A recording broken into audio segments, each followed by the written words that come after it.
Hello and welcome to TMX Adventures. Lisa here. Hey, look, today I'm going to show you some hints and tips for making perfect bread rolls in your Thermomix. Now, when I say in, we make the dough in, but after you take it out, there's some things you want to do, and that's what I want to take you through today. I'm actually making these bread rolls as a bit of a test run. They are from the magazine that's just come out, and I'm presenting them at our meeting on Monday night. And so I thought I'd better do a run through first. And you might have seen today, I even put a post up about joining up as a consultant. If you've ever thought about becoming a consultant, now is a great time. I mean, any time's a great time, but come do what I do. Come mentor people, come show people what a Thermomix is all about. There are, so many different ways you can do this business now since COVID, which is awesome. Some's online, some's face-to-face. It's a combo of both. But it really is for everyone. Like 10 and a bit years ago, if you'd said I'd be here now, I would not have believed you. I literally came for two reasons. I want to discount the price of my Thermomix, which is still an option these days as well. And I wanted to learn how to get the most out of my Thermomix faster, which is really why I'm so passionate about turning up here and showing you guys how to use this and how to continue to use it in different ways, making different things for yourself and make it easier, so much easier.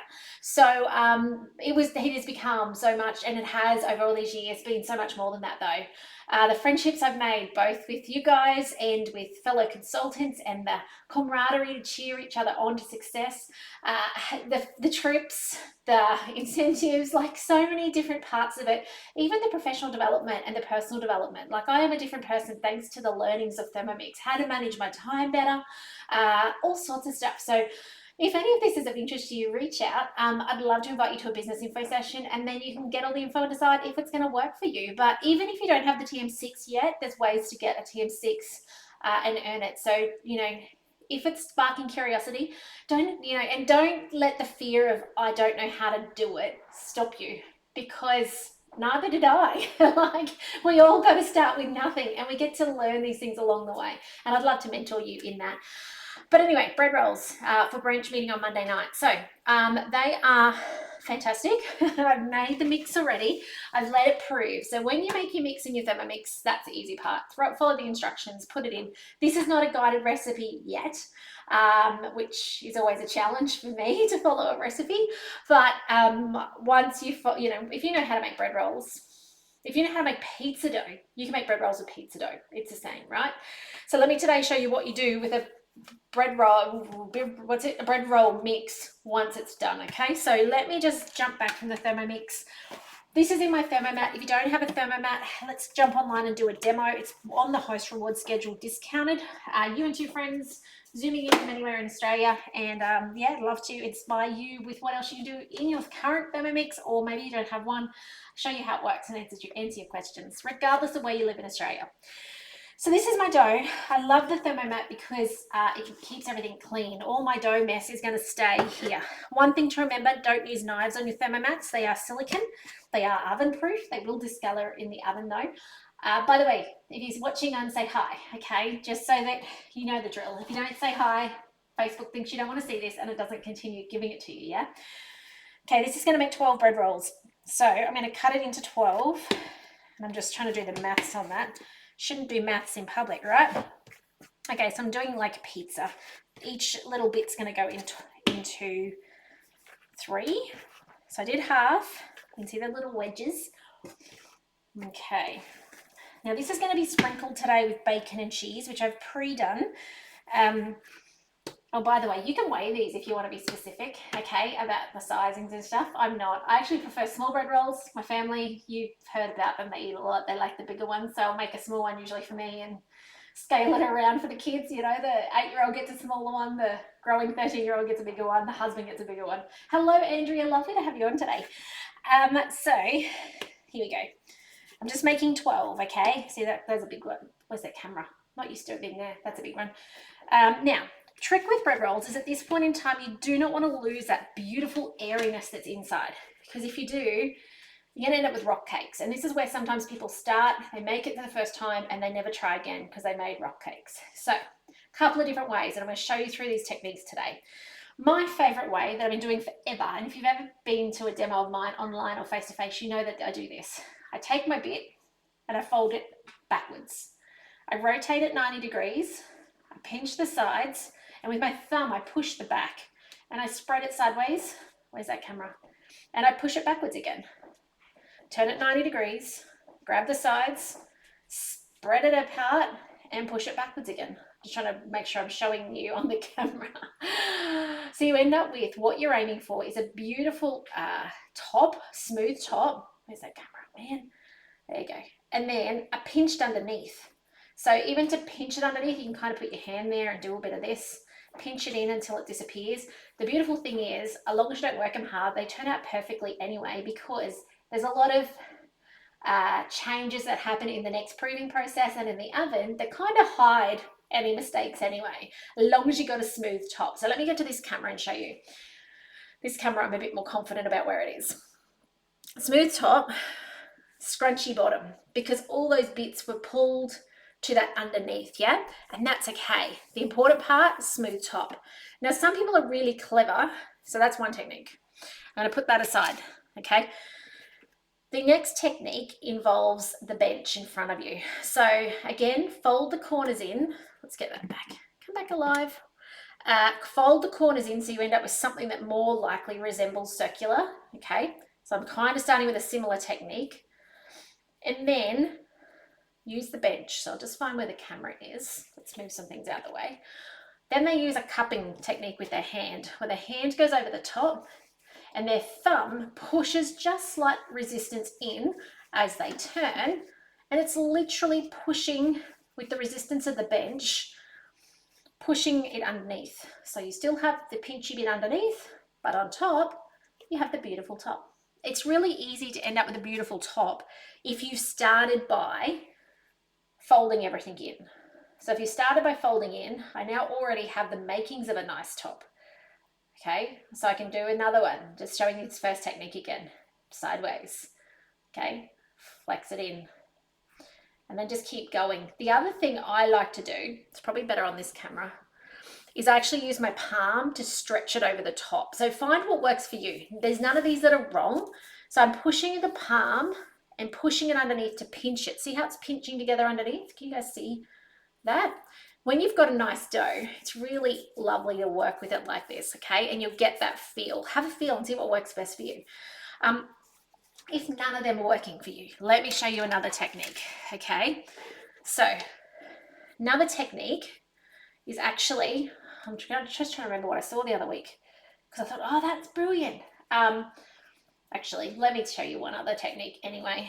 You need scrolls for lunch boxes or, work lunches or a get together.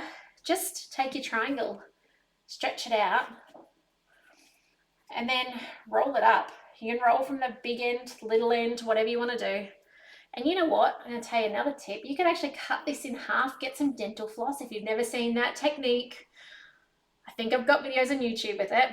Get your dental floss and run it through the middle, and you've just made yourself 2 scrolls. How cool is that? Okay, that's like a croissant right there too, isn't it? Anyway, now I've played with that, I need to be smart about how I work with it. I have tucked air into it, so it's not too bad, but I do want to spread the sides, tuck it underneath. Spread the sides, tuck it underneath. I'm tucking air into it. If you try and knead it again, it will get tough. Okay, tucking around, tucking around, tucking around. Because I have played with this more, let me show you a bit of a difference. Now this will still be amazing. I can guarantee when we've got topping on it soon, it's going to be amazing. But let me just show you the difference on camera. See if you can see the smoothness between one that hasn't been, actually maybe this camera might show you better. I just want you to see the difference. They'll still come out beautiful, okay? Now, by the way, not a size difference. This was that mammoth one I said earlier. So I'm not looking at size, I'm looking at texture of top. So if we look at this one here, because I did that scroll thing first, it's quite, what's the word, dimply. It's got a bit more air in it.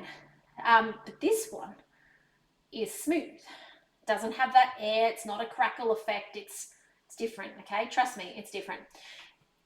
Both will work, okay? I've not overworked them, and we are going to give it another half an hour rise in a warm spot.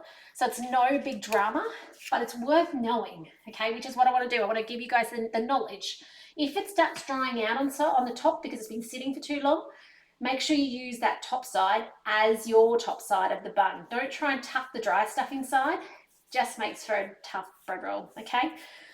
So let's do this. Okay, now 3 of these into a loaf pan gives you a beautiful bumped loaf. So if you wanted to take this dough instead and make a loaf of bread, instead of cutting into 12, you're going to cut into 3. And you're going to make 3 massive bread rolls. Imagine, 4 of these put together, right? And you're going to put them in your loaf tin, you're going to cover it, you're going to let it rise for half an hour, and you're going to put it in the oven and finish it in the oven. So same recipe, which, by the way, if you want to know the recipe, it is in the magazine. I think it's page 35.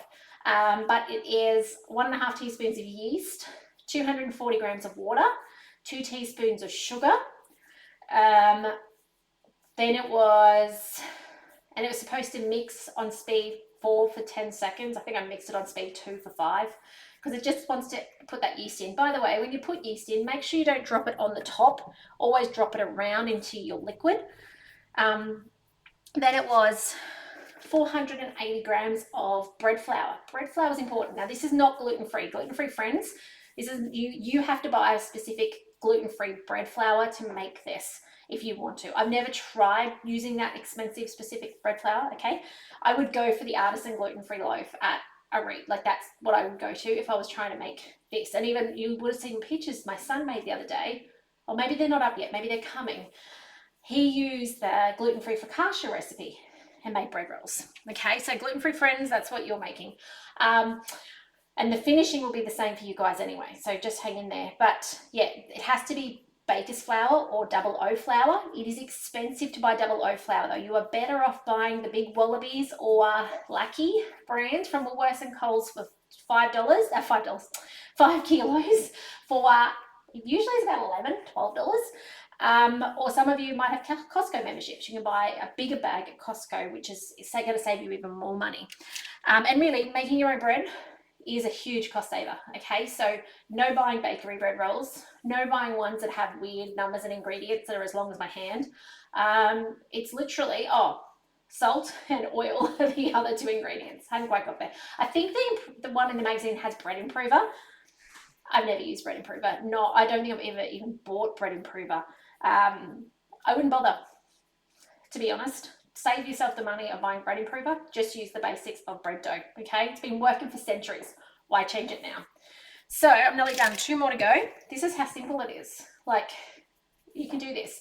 I'm going to show you one more technique. If you really are struggling, because I've got 1 more left there, if you are really struggling with this concept of making like the top nice and neat and you're just like, ugh, this is driving me crazy, this is what you do. You stretch it. By the way, this is getting dry, which is, they have been getting dry, but I've been tucking it on the soft side. So, hey, you don't like uneven bread rolls, or you don't like the fact that they're looking a bit crackly on top when you cook them, or something like that. Or maybe you're getting a family to help you and they're overworking it, which happens at my place occasionally. Do this. Stretch it out into a snake and then tie it into a knot. Just a shoelace knot, nothing fancy. Okay, let me show you what this looks like on the camera. All right, and now that is going to hold your bacon and cheese really easily. Okay, so you can do that, and because you've got these indents, and when it blows up, and it proves, when I say blow up, it proves, it's beautiful, yeah? So, all right, so I'm just going to undo that though. I can't have 1 out of my 12. That is different. Okay, so I just found that's the nice side. The top is the drier side. So I'm just putting it together and I'm trying, I did that the right way. And I'm going to try and put it back together. This is where you will start seeing that dryness crack. You see that? The cameras are terrible. Give it a go. Now I do use at times, this is actually an unbleached white flour, organic flour that we get from Honest to Goodness. I do a wholemeal one, exactly the same. I've done rye ones, all sorts of different things. So if you want to put grains in them to make them like a wholemeal style thing, or what would that be, multigrain, just soak your grains first, okay, so that they sit in there nicely. So I've got this in my Fira, okay. I put baking paper in it only for the fact that you don't actually need to, but I like the fact that I can lift the baking paper off later and put it into, after it's cooled, into a container, okay? Now it's said to put them close enough to nearly touch, okay? So You can see these guys here are already proving, and it's not even warm. Like, it's a pretty cool day today. So I'm going to just put them so that there's like a finger width apart. Actually, I'm going to, you know what? Finger width apart is what I'm doing. I'm not sure why I'm changing them. They were right the first time. You can see I've got various sizes. That's okay. You want to allow room for them to double again because they're going to double in size. Now, we need an egg wash. If I don't have eggs, I will spray it with some oil, preferably like an olive oil or a coconut oil if I had to. I do have eggs at the moment. I have bantam eggs, so they work well. So this is going to provide that stickiness for this bacon and cheese to stick on. So we'll just put this on, but spraying it will make it golden and kind of give you something to stick to as well. So now, strangely in this recipe, we actually do put the topping on first. Usually, hope I'm right in telling you that. Usually my gut instinct would say let it rise, then put the topping on and then cook it. Hang on, I'm going to check. Let's do it. Press down, place on almost, yep, yeah, brush it, yeah, definitely. Okay, I'm doing it right. I'm just checking. Oh dear. Okay, brushing it on. So, and by the way, becoming a consultant, like these meetings that we have them once a month. We have branch meetings and team meetings once a month as well on the alternative fortnights. They're a really great place to learn new skills, like the things like working with bread doughs, working with pastries, like so many things with your Thermomix that you'll learn that you just learn them faster. Like you might eventually have learned them, but because you jump on these and you just learn so much more. Like these things I teach you are because of years of going to different things and learning different things. Like I remember a little while ago, probably a fair while now, feels like just yesterday, but the cupcake decorating stuff that I was able to present to you because I was on a branch meeting where they had a specialist in cupcake decorating be part of that and present, and they taught us how to do beautiful swirls with colors and all that stuff with buttercream icing. I would not have learned that otherwise. It's not a skill I had. So that's one of the, the benefits. All right, now it says in the recipe to add cheese and bacon. I've just defrosted a little bit and diced it up. I certainly don't have the 20 grams that it suggests. I've probably got 30 grams. Just use what you've got. So on this goes.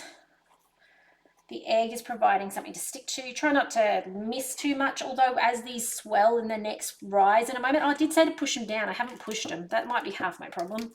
They did say push it down. There we go. These will puff up a lot in the oven. Oh, a little tip. I don't think I've shared this for ages with you guys. If you want hamburger rolls, you know the flat type that you can buy at the supermarket, burger patty style, that kind of squarish. You actually just cook this with a tray on top. And it won't work so well in the Fira because it's got sides unless you've got another Fira to put on top. But like when you're on a standard tray, and I'll tell you why I've chosen the Fira in a minute too. When you're on a standard tray, it hasn't got much rising on the sides, it only comes up that far. So just put a second tray on top when it's proving. And you can even start to cook with it if it happens to stick to it, which, I've told you, if there's a mistake to be made, I've made it. And then just start the cook, and then once it starts cooking, that kind of releases because it's gone hard, and you can just take the tray off. But that's how you make those square ones that are nice and like they're circle but like square shaped. Okay, the reason I'm using the Fira is actually because it gives you soft sided buns. Now if you don't have anything, if you don't have them leaning up against anything on the sides, they're really crispy, which some people love, okay? But we have arguments here over who's going to eat the middle ones if I don't do it like this, right? So these two in the middle that I've just put the cheese on first, everyone's like, I want those ones. So to avoid things like that, if I put it in here, they will rise to the sides. The sides get slightly protected from the heat. It's actually a fair bit protected, really. And you end up with soft sides. A very good hint for hot cross bun season, okay? When you're making those beautiful choc chip filled or raisin filled hot cross buns. And again, you want soft sides. So, all right, nearly finished. A couple more to go. If you do drop some down the holes between them, it won't matter, as this does the half an hour rise in a minute in the sun. Oh, it's raining, maybe not the sun. I'll put this in the oven on a 40-degree temperature, and that will allow it to rise. Usually I just put it out in the sun with the mat on top to stop the birds, but the skies have just broken up again and it's making it wet. All right, so that you don't need to use all that cheese, okay? That was at less, I think it was 85 grams of cheese. You don't need it all, just a little FYI. So where do I put my thermomat? Here. All I'm going to do now to prove it is I'm going to put my thermomat, let me know if you want a demo, I love demos, over the top, okay? And then I'm going to put it aside and let that prove for half an hour. If it's a super cold day, try and find somewhere warm. Otherwise, it becomes an hour proof or an hour and a half proof, and there's nothing worse. But yeah, until it's going to get doubled in size again. Okay, then you're going to cook it for 15 to 20 minutes at 180 until it's nice and golden. All right. Now, if you've got the sensor, where's my sensor? This is a game changer. Okay, because you can pick that it needs to cook bread. I don't know if it's going to show me on here. Cancel. Let me see if it'll let me take you through it. Sensor, amazing. I'm going to get back in here and I'm just going to pick one to put it into. Pick this one. Now I'm not going to get it all the way to the little knobby thing. That's okay. That's kind of the thing that approximates the temperature for you. Let's see if I can connect up. What am I doing? This is what I want. Thermomix Sensor. There we are. Choose your temperature. So you click on that, you do what it says. Oh, hang on, hang tight. Let's go back. Camera's not there. Let me just put this aside. So did you see the sensor sticking in there into the dough? Sorry guys, let's put this aside. Let's bring this camera back up. All right, don't need to be there. Okay, so on the top of the screen on the TN6, we have a little drop down. It has timer under it, which I love, but today we want sensor. So if you've got a sensor, you've got this. If you don't have a sensor, you probably don't have it. We pick on the little, it says choose your target temperature. When it comes up, it says I want to do it manually. I want to do a cake, a bread, beef, pork, lamb, poultry, or fish. If you don't have a Thermomix, you also have an app that's called Cooking Center. You download it through a QR code when you get it, and you can do the same thing on the phone, and then it alarms at you. Mine will probably still come up on as an alarm on the phone because I've got it synced together. So I can go bread. Do I have a basic dough or an enriched dough? An enriched dough, it says, is milk, brioche, panetto, or a stollen. I don't even know what that is. We'll go with basic dough. It is a basic dough. We know then, well, it knows that the best result is achieved at 96 degrees, and I'm going to send it to the prong. So it says to insert the prong, ideally to the little line in it, but there's no way that's going to fit in a bread roll, okay? And then it says approximately 50 minutes, but that's because it's currently 22 minutes, okay? Place on the heat source, and it's going to sing at me when it's done later. So that's the sensor in all its glory. Do love it, especially when I'm multitasking, and inevitably I'm going to burn something in the oven if this is not alarming me that it's done, okay? Even if I put an oven alarm on, the amount of times that they get neglected in my house, or worse still, it goes off, the oven turns off, but the thing's not cooked, yeah? This takes that guesswork out. So I really do love that as well. So you need to leave that open. It is magnetic, so you can stick it to something because you need to have it close-ish to your oven. Mine can go in the fridge near it, but it has quite a long range with your Thermomix. And of course, it Wi-Fi's to talk to your mobile phone. Anyway, that's it from me today. If I can help you with anything with your Thermomix, please don't be a stranger. Reach out. Love to hear from you. I hope you found these hints and tips helpful today. Share this video with friends and family who have a Thermomix, or maybe they don't have one but they make bread rolls, or they want to make bread rolls.